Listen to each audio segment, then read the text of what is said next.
Halo semua, ini adalah podcast pertama kita, Ruang Project, Wadah Kami Berkarya.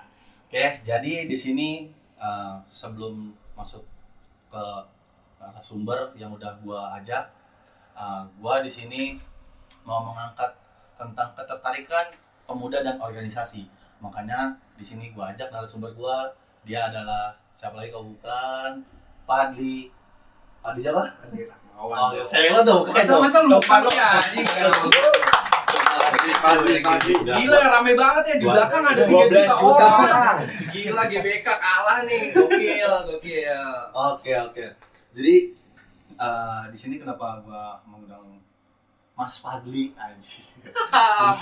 Mas ya. Kenapa gua mengundang Mas Padli karena dia dulu adalah salah satu orang yang muda pasti ya. Dan dia juga masih muda kan ya? Ya walaupun ya brewok agak sedikit bikin tua lah ya. Ya tapi dia jiwa kepemudaan dan organisasinya tuh ini sangat menurut gua lumayan banyak ya. Makanya gua mau mengajak Bang Padli untuk berdiskusi atau gua sedikit menanyakan beberapa pertanyaan. Bisa kan Bang Padli ya? Oke, bisa. Mungkin dari pertanyaan pertama kali ya, dari portofolio mungkin bisa dikenalkan ke teman-teman semua. Boleh. Jadi nama gue Fadli. Di sini sebenarnya kalau untuk portofolio organisasi ya. Portofolio organisasi secara overall intinya adalah gue udah pernah menjalani suatu organisasi yang di bawah naungan sebuah institusi pendidikan dan juga organisasi yang berbasis aspek sosial. Intinya seperti itu. Jadi kalau misalkan ditanya secara spesifik, mungkin kayaknya gue nggak mau terlalu self claim ya, karena buat apa juga nyebutin banyak itu. Oke, tapi kalau menurut dari lu sendiri nih, seberapa penting sih kita harus ikut organisasi gitu? Dan impactnya berorganisasi itu apa sih? Oke. Jadi mungkin trigger pertama gue untuk ikut organisasi adalah dimana gue sadar kalau misalkan sebenarnya semua manusia tuh punya beban morality. Morality itu apa sih? Morality sendiri didefinisi nama Yuval Noah Harari, yang mungkin bukunya juga udah bestseller juga, buku Homo Deus dan Homo Sapiens. Morality itu sendiri adalah sebuah lawan kata dari sebuah penderitaan. Jadi yang bisa disimpulin adalah ketika memang lu berorganisasi, itu dimana lu coba mengatasi penderitaan orang lain ataupun bahkan penderitaan lu sendiri gitu. Seperti itu. Karena banyak orang berorganisasi tapi dia masih nggak tahu impact-nya apa. Padahal sederhananya impact-nya adalah untuk dua arah. Untuk dua arah apa? Yang pertama, untuk diri sendiri. Untuk diri sendiri itu adalah self development. Karena ketika lu berorganisasi, lu nggak bisa hanya terfokus untuk masyarakat, tapi lu juga harus berkembang. Seperti itu. Karena ya namanya manusia pasti harus berkembang loh, seperti itu. Ya. Yang kedua adalah impact secara sosial. Karena buat apa lu berorganisasi, lu mengeksplor semua skill-skill lu, tapi lu nggak berimpact untuk sosial. Yang ada hanyalah lahir stigmatisasi negatif. Seperti itu sih kalau dari pandangan gue ya. Tapi kalau dari pribadi lu sendiri, selama lu berorganisasi itu lu udah ngejalanin apa sih? Mungkin bisa di-share sedikit gitu loh. Teman-teman. Kalau untuk berorganisasi sendiri, kalau tadi kan gue bilang basis aspek yang organisasi gue pernah jalanin itu institusi pendidikan dan sosial. Yang pertama kalau dari institusi pendidikan nih, mungkin sedikit banyak adalah bagaimana dari gue atau kami menjadi mediator dari mahasiswa yang mungkin nggak punya privilege untuk menyampaikan pendapatnya. Contohnya ketika memang mereka sedang mengalami kesulitan dalam perkuliahannya, tapi mereka masih bingung nih, birokrasinya harus mengadu kemana sih. Di situ gue lahir untuk menjadi mediator dari mahasiswa yang bermasalah itu sendiri. Itu yang pertama. Yang kedua, secara garis besar organisasi sosial. Kalau organisasi sosial, mereka lebih banyak basisnya adalah orang-orang yang mungkin memiliki keterbatasan privilege. Contohnya, sebenarnya orang berkuliah itu sebuah privilege yang harus disyukuri gitu. Itu gue akui karena gue bergaul, gue memiliki lingkaran yang bisa membangun diri gue sendiri. Mungkin banyak orang yang pingin membangun dirinya tapi mereka nggak tahu bagaimana caranya gitu. Di situ gue mencoba untuk mendeliver apa yang udah gue dapet di perkuliahan, di dunia perkuliahan dan di dunia organisasi yang berbasis perkuliahan ke mereka yang mungkin nggak punya privilege seperti gue gitu. Jadi secara garis besar sih seperti itu sih. Karena organisasi yang gue tangkap hanyalah sebagai apa ya, sebagai deliver sih, sebagai mediator, seperti itu sih. Oke. Ya. Kalau sekarang gini, kalau misalnya ada orang, bukan orang ya, maksudnya pemuda nih ya, Iya, banyak iya. masih yang berpikir tuh kalau bahwasannya organisasi ini ada buang-buang waktu. Ya, gua kayaknya nggak perlu, gua bisa berkembang sendiri tanpa mengikuti organisasi deh. Masih Iya. banyak yang punya pemikiran seperti Iya, itu. iya, iya. Nah, kalau dari lu nih pendapatnya gimana? Masalah sama orang-orang yang punya pemikiran seperti itu. Sebenarnya agak lucu sih ketika memang ada orang yang bilang ngapain sih organisasi buang-buang waktu. Ya, betul. Tapi di satu sisi dia masih ada waktu untuk dibuang-buang untuk nongkrong, untuk hangout gitu. Iya, biasalah anak Staycation. muda. Ya, staycation. Ngomongnya staycation, healing. Staycation anjing. Padahal healingnya cuma ke apartemen di dalam satu kota. Itu emang ada lah, banyak lah ya. Nah, kenapa mindsetnya nggak diubah? Dimana ketika lu nongkrong sambil berorganisasi?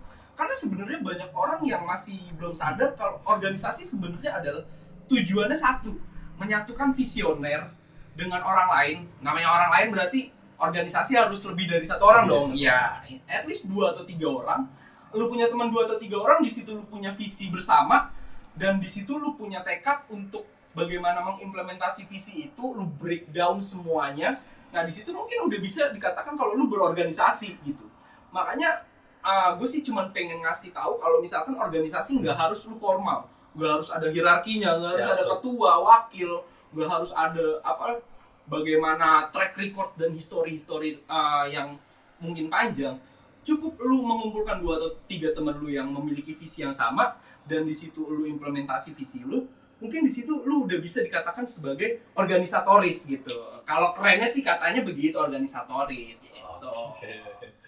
Berarti tapi gini ya, ini agak nyeleneh sih dulu ya. Iya, iya. Kalau misalnya secara organisasi, secara tongkrongan nih, Iya. ini agak organisasi juga sih, kayak misalnya saya contoh ada lu sama gua ngajak, ayo kita healing yuk ke puncak. Iya, iya. Nah, kita apa sih namanya tuh, ngebuat suatu, kita bawa apa, Iya, kayak iya. kita kesana gimana, itu suatu organisasi, bukan maksudnya suatu yang ada diskusinya juga. Iya, iya. Itu sama gitu kayak gitu. Ya kalau organisasi sih intinya adalah mereka apa ya, yang tadi gue bilang adalah mereka punya visi. Terlepas dari visinya apa, lu mau membuat event, lu mau buat apa, bahkan lu pengen memiliki visi besar, lu misalkan pengen mengembangkan suatu wilayah, sebenarnya itu bisa dikatakan sebuah organisasi. Intinya satu, organisasi memiliki visi bersama. Terlepas dari lu berkumpul dengan berapa orang, dengan siapapun itu yang berbeda background, itu tetap bisa dikatakan organisasi.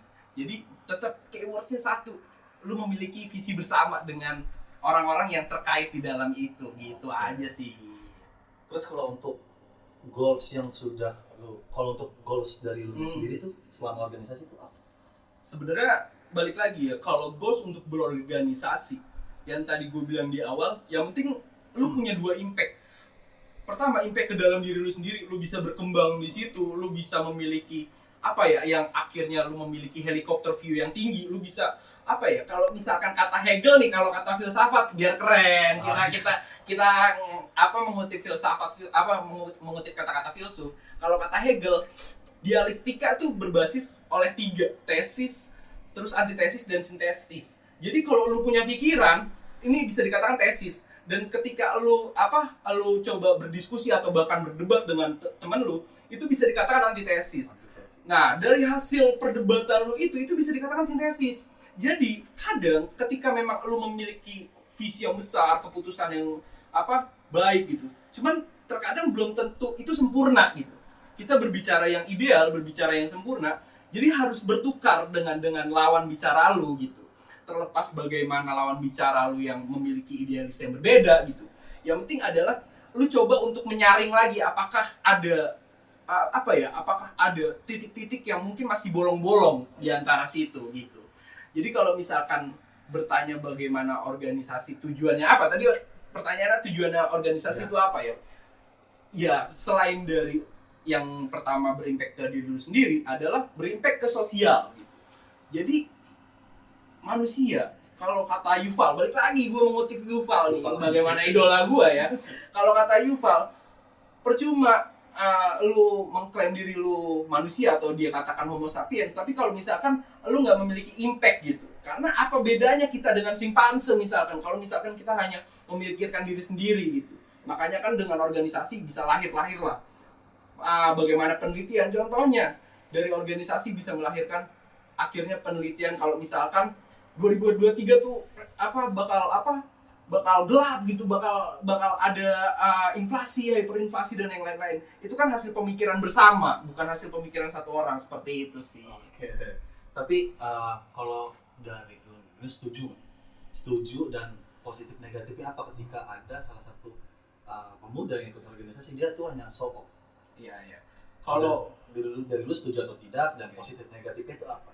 Kalau untuk masalah show off ya balik lagi. Nah, yang tadi kenapa di awal gua nggak mau menjelaskan portofolio gua, karena banyak banget contohnya. Banyak orang mengklaim dirinya mantan aktivis 98, udah menuruni bagaimana tiran-tiran pada waktu itu. Cuman pada akhirnya mereka akan jadi tiran juga. Jadi kalau misalkan banyak orang self-claim dengan portofolio organisasinya, mungkin patut dipertanyakan benefit apa yang sedang dia kejar. Ya, balik lagi ke benefit. Iya, balik lagi ke benefit atau bahkan profit seperti itu. Cuman kalau misalkan sisi negatif lainnya, terkadang banyak orang memikirkan ngapain organisasi cuma show off. Tapi di balik show off itu, mungkin ada hal yang dia sudah lakukan ke masyarakat.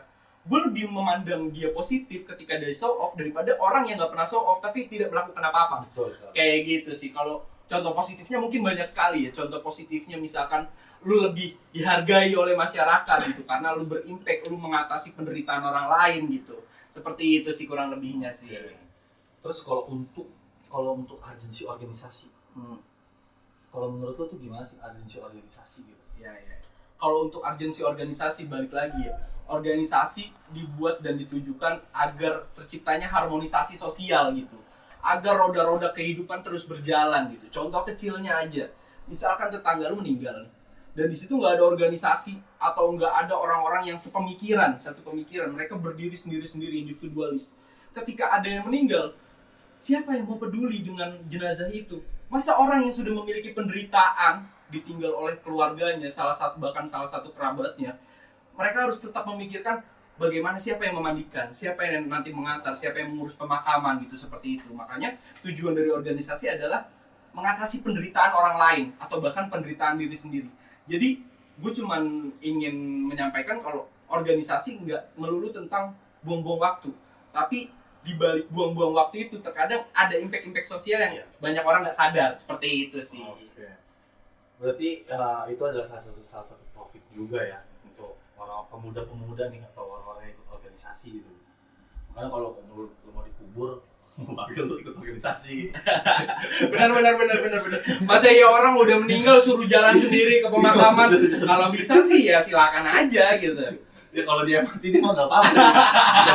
Mandi sendiri. Sebelum mati makanya mandi sendiri. Kalau untuk ada nih orang yang ingin banget atau pengen banget ikut organisasi tapi keterbatasan masalah waktu, entah dia kerja atau dia bantu orang tua, itu orang tua dagang atau gimana. Itu gimana sih dia mempunyai ketakutan di sini. Itu gimana sih antisipasinya gitu? Nah, kalau balik lagi ya, kalau buat gue salah satu self development yang mungkin tadi belum gue jabarin adalah time management. Karena ketika lu berorganisasi sebenarnya challenge-nya tuh cuma satu, tantangannya cuma satu, yaitu time management. Mungkin orang yang nggak kerja pun punya kesibukan di luar dari pekerjaannya atau apapun, masalah keluarga dan yang lain. Tapi kalau misalkan untuk lu berorganisasi, lu diuji untuk time management, untuk lu berbagi priority, entah itu untuk organisasi, untuk keluarga, untuk pekerjaan, dan itu harus lu harus profesional. Lu harus membagi diri lu, bukan seperti amuba yang membelah diri, bukan, tapi memang dia harus mencoba untuk membuat jadwalnya sendiri, prioritasnya sendiri. Makanya ketika memang lu bisa dikatakan organisatoris, berarti lu bisa dikatakan sudah bisa untuk memanajemen waktu lu sendiri. Bohong ketika memang orang mengklaim dirinya organisatoris tapi dia masih kewalahan untuk time management, seperti itu sih. Nah, untuk harapan dari lu pribadi untuk para pemuda nih. Kalau untuk harapan gue ya, gue cuman berharap dimana ayolah pemuda berguna untuk sosial, nggak hanya memikirkan egosentrisnya sendiri.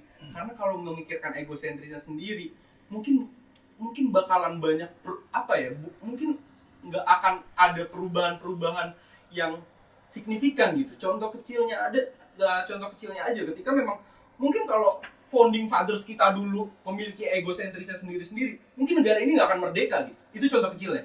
Cuman kalau untuk contoh besarnya, udahlah nggak usah mikirin yang besar-besar, mikirin hal kecil aja. Yang penting satu, lu berguna untuk sosial dan lu mengatasi penderitaan orang lain. Seperti itu sih kalau dari gue. Jadi terakhir, organisasi itu berguna atau enggak? Berguna atau enggaknya itu subjektif. Subjektif ya. Subjektif. Dimana lu menempatkan diri lu dan lu menempatkan objeknya suka atau tidak. Seperti itu sih kalau dari gue. Oke. Jadi itu berarti tapi kalau misalnya dipilih guna atau enggak gunanya, berguna. Sangat berguna untuk diri sendiri bahkan kalau dari gue. Tuh, dengar lu semua ya, organisasi itu berguna biar lu bisa ngomong nih kayak Bang Fadli ini nih, lihat nih, kasih tepuk tangan buat Bang Fadli. Aduh, gila rame banget. Pak Fadli banget. Jujur parah banget ya, Pak. Oh, beda ya? Pak, kalau saya sorot parah, Pak. Oke. Oke, berarti Bang Fadli ini udah siap ya jadi camat atau lurah lah ya? Aduh, berat bisa sih, yang penting ada duitnya lah. Bercanda. Langsung galak, takut gue. Tapi kan bakso lewat ini. Langsung ke depannya. Oke, terima kasih Bang Fadli untuk Ya, waktunya. sama-sama. Sukses terus buat Bang Fadli. Amin, Semoga di amin. 2023 ini Bang Fadli makin sukses. Amin. Makin bisa menyebarluaskan virus-virus positif untuk Amin. masyarakat. Amin. Terima kasih Bang Fadli. Ya. Saya Fadli. Saya Gunadi. Dukung kami 2027. Oke, terima kasih. Nanti bakal ada lagi video-video podcast yang lainnya. Gua Gunadi. Oh iya, terakhir Instagram. Follow Instagram Bang Fadli nih. Kalau Instagram gue sendiri Fadli Rahmawan triple N. Karena kalau Fadli Rahmawan doang udah banyak orangnya. Jadi gue bikin triple N. Oke, Nanti bakal ada di bawah sini ya. Oke. Nanti bakal ada di Quotes sama sini. quotes terakhir Bang. Quotes terakhir.